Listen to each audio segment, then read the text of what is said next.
નમસ્કાર એસ્પિરન્ટ્સ, કેમ છો? આઈ હોપ કે તમે બધા મજામાં હશો અને તમારી પ્રિપરેશન છે એ પણ સરસ રીતે ચાલી રહી હશે. તો આજે આપણે છે ને આયોજન પંચ તેમજ જે 12 પંચવર્ષીય યોજનાઓ છે ને તે ભણવા જઈએ. તો હું એમ કહીશ કે જે પ્રશ્ન એક્ઝામમાં છે વારંવાર પૂછાતા હોય ને એ તો ખાસ કરવા જ જોઈએ. એટલે છે ને આયોજન પંચ પહેલાં એક વિડીયો છે 5 જ મિનિટનો છે, જે આઝાદી પહેલાંના જે વિવિધ પ્લાન છે એના વિશે, કારણ કે તે એક્ઝામમાં કોઈ પણ એક્ઝામ હોય તેમાં પૂછાતું જ હોય અને જે પૂછાતું હોય ને તે તો કરવું જ પડે. તો હાલો સ્ટાર્ટ કરીએ હવે. તો આયોજન પંચ છે ને એના અધ્યક્ષતા જવાહરલાલ નહેરુ એટલે હોદ્દાની દ્રષ્ટિએ છે ને PM જ અધ્યક્ષ હોય છે, અને ઉપાધ્યક્ષ હતા ગુલઝારીલાલ નંદા, અને છેલ્લા અધ્યક્ષ હતા નરેન્દ્રભાઈ મોદી, અને એના ઉપાધ્યક્ષ હતા મોન્ટેગસિંહ આહુવાલિયા. હવે આ જે આયોજન પંચ છે ને એનો ઉદ્દેશ્ય હતો પંચવર્ષીય યોજના બનાવવાનો, તેમજ આ પંચવર્ષીય યોજનાને જે લાસ્ટ બધું થઈ જાય પછી જે મંજૂરી આપવાનું કાર્ય છે ને તે રાષ્ટ્રીય વિકાસ પરિષદ દ્વારા કરવામાં આવે છે. હવે આપણે પ્રથમ પંચવર્ષીય યોજનાની વાત કરીએ તો તેનો સમયગાળો હતો 1/4/1951 થી લઈ અને 31/3/1956. એક્ઝામની અંદર છે ને આ વર્ષ પૂછાય છે, અને તે એમાં બધીમાં યાદ રાખવું જરૂરી છે ને ઇઝી પણ છે. એટલે કે આપણે નાણાકીય વર્ષ છે ને યાદ રાખીએ ને તો પણ યાદ રહી જાય. જેમ કે નાણાકીય વર્ષ છે એ એપ્રિલથી શરૂ થાય છે અને માર્ચમાં પૂરું થાય છે 1 એપ્રિલથી. હવે જે આ પ્રથમ પંચવર્ષીય યોજના હતી ને તે હેરાલ્ડ ડોમર મોડેલ ઉપર આધારિત હતી. એટલે કે આ પંચવર્ષીય યોજનાનો જે મુખ્ય ઉદ્દેશ્ય હતો ને તો તે પ્રાથમિક ક્ષેત્રના વિકાસ ઉપર કેન્દ્રિત હતી. અને આ જે આ મોડેલ છે ને એ સમગ્ર અર્થવ્યવસ્થાની અંદર માંગને વધારતા રોજગાર અને આવકમાં વૃદ્ધિ કરે છે. તો એના કારણ કે છે ને સ્વતંત્રતા પછી તરત જ ભારત છે મૂડીની ઉણપ અને બચત કરવાની જે ઓછી ક્ષમતા છે ને જેવી મૂળભૂત સમસ્યાનો સામનો કરી રહ્યું હતું. એટલે આનો ઉદ્દેશ્ય હતો કૃષિ અને પ્રાથમિક ક્ષેત્રોનો વિકાસ કરવાનો. હવે અમુક છે ને એવી મહત્વની ઘટનાઓ બની હતી પ્રથમ પંચવર્ષીય યોજના દરમિયાન, અને એક્ઝામમાં જોડકા સ્વરૂપે હોય અથવા તો વિધાન વાક્ય સ્વરૂપે હોય જ છે. તો દામોદર બાંધ છે ને એ વેસ્ટ બંગાળમાં અને દામોદર નદી બાંધવામાં આવેલો છે, અને હીરાકુંડ બાંધ છે મહાનદી ઉપર ને ઓડિશામાં આવેલો છે. જ્યારે ભાખડા નાગલ બંધ છે ને તે સતલજ નદી તેમજ હિમાચલ પ્રદેશ અને પંજાબમાં આવેલું છે. એટલે કે આ બંને અલગ અલગ છે પણ બંને એક જ કરી એવી રીતે જ બોલવામાં આવે છે, ભાખડા નાગલ બંધ. અને આ પ્રથમ પંચવર્ષીય યોજના છે અને લક્ષ્ય વૃદ્ધિ દર છે ને 2.1% હતું, પરંતુ 8% દ્વારા છે ને વધારો થયો હતો. એટલે કે આ સફળ રહી હતી અને રાષ્ટ્રીય આવકની અંદર વધારો થયો હતો. હવે નેક્સ્ટ જોવાની છે બીજી પંચવર્ષીય યોજના. તો તેનો સમયગાળો છે 1/4/1956 થી લઈ અને 31/3/1961 સુધીનો. અને આ છે ને આ બીજી પંચવર્ષીય યોજના તેનું PC મહાનબોલિસ મોડેલ ઉપર આધારિત હતી. તમે છે ને કમેન્ટમાં લખજો PC મહાનબોલિસનું પૂરું નામ. અને આના જન્મદિવસને છે ને આંકડાશાસ્ત્ર તરીકે ઉજવે, કારણ કે ત્યાં PC મહાનબોલિસ છે ને એ આંકડાશાસ્ત્રી હતા, અને ત્યારે 29 જૂને આંકડાશાસ્ત્ર દિવસ તરીકે ઉજવવામાં આવે છે. આનો ઉદ્દેશ્ય છે ને એ ઉદ્યોગ વિકાસનો હતો. એટલે કે PC મહાનબોલિસ છે ને એ એક સંશોધનોની ફાળવણી કઈ રીતે કરવી ને એના ઉપર વધારે ભાર મૂક્યો, કારણ કે તે એક આંકડાશાસ્ત્રી હતા એટલે એ પ્રમાણે જ ભાર મૂક્યો ને. અને પછી વધતી આ બીજી પંચવર્ષીય યોજના છે ને વધતી જે કિંમતો છે એનો સમયગાળો હતો. એટલે કે ફુગાવો છે ને એ થઈ રહ્યો હતો બીજી પંચવર્ષીય યોજના દરમિયાન, અને દેશને વિદેશી હુંડિયામણ કટોકટીનો સામનો પણ કરવો પડ્યો હતો. અને આનો લક્ષ્ય વૃદ્ધિ દર છે ને 4.5% હતો. એટલો બધી યાદ રાખવાની જરૂર નથી, પણ જે મહત્વની ઘટનાઓ છે ને એ યાદ રાખવી, કારણ કે આ પણ તમે જે આગળના પ્રીવિયસ પેપર જોયા હશે ને તો એમાં હશે જ કે દુર્ગાપુર સ્ટીલ પ્લાન્ટ છે ને એ કોના સહયોગથી બનાવવામાં આવ્યો, તો કે બ્રિટનના. પછી રાઉરકેલા છે એ જર્મનીના સહયોગથી, અને જે ઓડિશામાં આવેલું છે.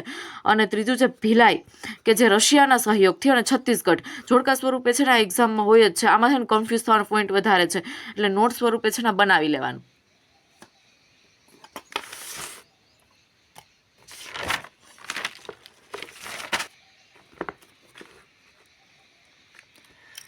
ત્રીજી પંચવર્ષીય યોજના જોઈએ ને તો તેનો સમયગાળો હતો 1/4/1961 થી લઈને 31/3/1966 સુધીનો. આ ત્રીજી પંચવર્ષીય દરમિયાન કોઈ ચોક્કસ મોડલ ન હતું, પરંતુ સેન્ડી અને સુખમય જે ચક્રવર્તી છે તેના મોડેલને અનુરૂપ હતું. અને ત્રીજી પંચવર્ષીય યોજનાનો જે ઉદ્દેશ્ય છે તે આત્મનિર્ભરતાની પ્રાપ્તિનો હતો. એટલે કે આ યોજના છે ને ઘઉંના ત્રીજી પંચવર્ષીય યોજના છે ને કૃષિ અને ઘઉંના ઉત્પાદનની અંદર સુધારા ઉપર ભાર મૂક્યો હતો. અને આ ત્રીજી પંચવર્ષીય યોજના છે ને એ એક પ્રકારનું નિષ્ફળ ગણવામાં આવે છે, કારણ કે ત્યારે છે ને 1962ની અંદર ભારત અને ચીન યુદ્ધ થયું હતું. તે ઉપરાંત 1965 અને 66ની અંદર ભારત પાકિસ્તાન યુદ્ધના કારણે છે ને ફુગાવો પણ થયો હતો અને ભયંકર દુષ્કાળ પણ પડ્યો હતો. અને તેથી જ તો આ યોજના છે ને બહુ અસફળ રહી હતી. અને 1966ની અંદર પ્રથમ વખત છે ને રૂપિયાનું અવમૂલ્યન પણ થયું હતું અને હરિત ક્રાંતિની શરૂઆત પણ થઈ હતી.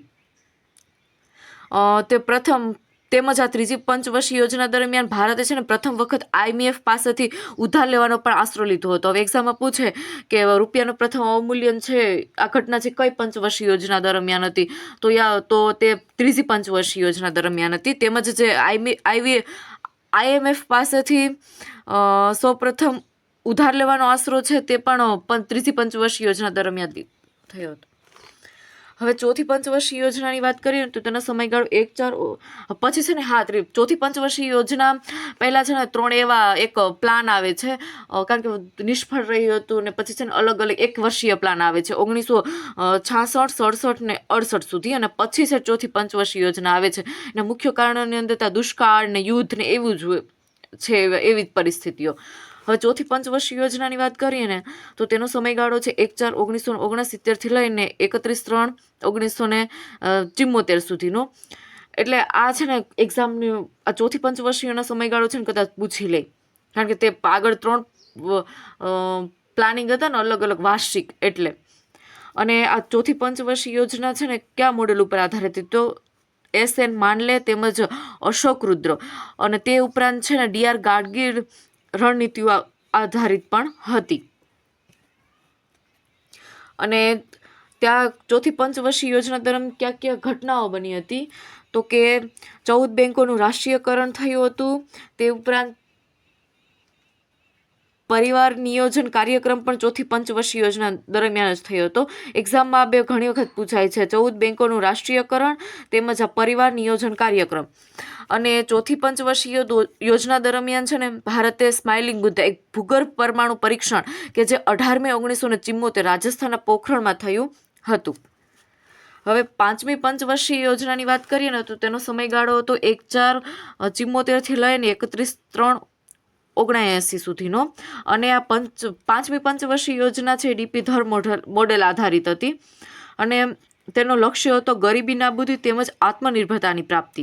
અને તે પાંચમી પંચવર્ષીય યોજના છે ને ત્યારે હે ને એક્ઝામની અંદર પૂછાય જ છે કે ઘણી વખત મારે પણ જ્યારે કન્ફ્યુઝ થયું હતું ને મારે MCQ પણ ખોટો પડ્યો હતો. એટલે યાદ રાખવું કે ગરીબી હટાવો છે ને એ પાંચમી જ્યારે પણ એક્ઝામની અંદર પૂછાય કે ગરીબી હટાવવાનું જે સૌથી પહેલાં છે ને એ કયા પંચવર્ષીય યોજના દરમિયાન હતું તો પાંચમી પંચવર્ષીય યોજના. ત્યારે इंदिरा गांधी છે ને એવું એક કીધું હતું કે वो सब लोग कहते हैं कि इंदिरा हटाओ पर मैं कहती हूँ कि गरीबी हटाओ. એ इंदिरा गांधी ત્યારે ટાઈમ ઉપર એવું કીધેલું હતું. અને ત્યાં ઘટનાની વાત કરીએ તો ન્યૂનતમ જરૂરિયાત કાર્યક્રમની શરૂઆત પણ થઈ હતી. હવે આપણે છઠ્ઠી પંચવર્ષીય યોજનાની વાત કરીએ ને તો તેનો સમયગાળો છે ને 1-4-1980 લઈને 31-3-1985 સુધીનો હતો. અને આ છઠ્ઠી પંચવર્ષીય યોજના દરમિયાન આર્થિક ઉદારીકરણની શરૂઆતની નિશાની ગણવામાં આવે છે. અહીં ભાવ નિયંત્રણ દૂર કરવામાં આવ્યા હતા અને રાશનની દુકાનો પણ બંધ કરવામાં આવી હતી, જેના કારણે ખાદ્ય પદાર્થોની કિંમતની અંદર વધારો થયો હતો. અને છઠ્ઠી પંચવર્ષીય યોજનાનું લક્ષ્યની વાત કરીએ તો રોજગાર સર્જન તેમજ ગરીબ વ્યક્તિનું જીવન સ્તર છે ને તે સુધારવાનું હતું. અને ત્યારે કઈ ઘટનાઓ બની હતી તો કે શિવરામન સમિતિના આધારે 12/7/1982 અંદર નાબાર્ડની સ્થાપના કરવામાં આવી હતી. એટલે આ પૂછાશે કે નાબાર્ડની સ્થાપના છે કઈ પંચવર્ષીય યોજના દરમિયાન થયેલી હતી તો છઠ્ઠી પંચવર્ષીય યોજના દરમિયાન. અને તે કઈ સમિતિ હતી તો કે શિવરામન સમિતિના આધારે. હવે આ છઠ્ઠી પંચવર્ષીય યોજના છે ને ભારતીય અર્થતંત્ર માટે એક મોટી સફળતા હતી. હવે અહીંયા સુધી રાખીએ. નેક્સ્ટ ટાઈમ છે ને આપણે બીજી પંચવર્ષીય યોજનાની વાત કરીશું. જો તમને આ વિડીયો છે પસંદ આવે તો વિડીયોને લાઇક કરજો, તેમજ આ ચેનલને સબસ્ક્રાઈબ કરજો અને આ માહિતી છે તમારા મિત્રોને શેર કરજો. જય હિન્દ, જય ભારત.